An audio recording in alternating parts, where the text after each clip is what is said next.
Last week, Union Minister of Electronics and Information Technology, Ashwini Vaishnav, announced two major steps against the misuse of SIM cards.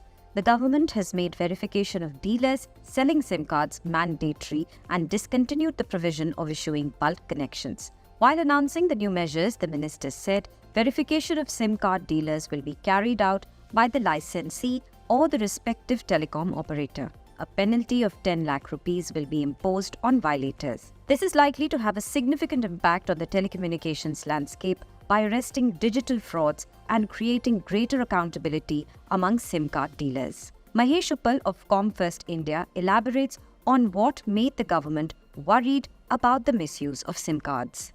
There is obviously a strong security angle, and there is also a strong consumer harassment angle. The government is concerned that unlawful activities are taking place on the telecom network.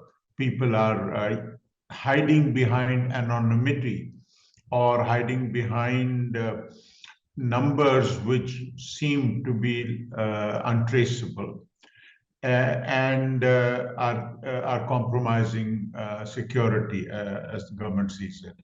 And of course, the other side is that the consumers themselves are being harassed through all kinds of unwanted calls.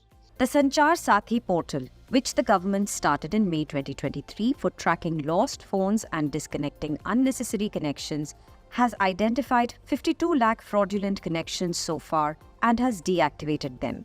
As a part of the crackdown, the Union Minister said the government has blacklisted 67,000 dealers who are associated with unethical practices, and 300 cyber fraud-related FIRs have been lodged. 66,000 WhatsApp accounts have been blocked. Currently, a person can have 9 SIM cards with his or her ID. There will not be any changes to this provision. But the provision for bulk connections will not be available without the KYC of businesses and KYC of the person who is going to take over the SIM card. The government will bring in a concept of business SIM connections, the minister said. More than 10 lakh SIM card dealers that operate in the country will have to get themselves verified now. Violators will attract penalties. However, the minister has mentioned that sufficient time will be given to the SIM card dealers for verification.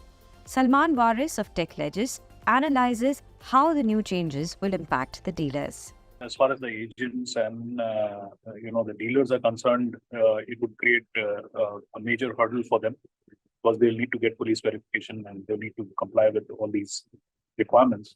So it makes things more difficult. But I think overall it's a positive step as long as it's implemented properly and no further hassles or unnecessary hurdles are placed at the police end or at other ends. But are these changes enough to address the government's cybersecurity concerns? The fact that it'll be more difficult to hide behind anonymity is something that will be a deterrent, of course. Whether it will solve the problem completely, that I think is probably unrealistic to think. I would think that it will make a dent, and it is something that makes sense that people who are using the network be authorized to use so. And authorized users means that you also have a SIM that is legal and authorized, and so on and so forth, and that you satisfy the requirements of verification, etc., that the government imposes. Following the announcements and crackdown against SIM-related frauds, the government wants to ensure every SIM is traceable to a unique person or company. While compliance can be an uphill task for the dealers initially, the new rules are a step towards checking cyber frauds and rampant misuse of SIM cards. If you like this video, share it and subscribe to Business Standard.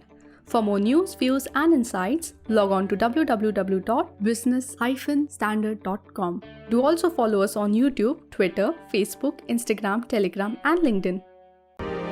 He's moving from employee to employer. Business Standard.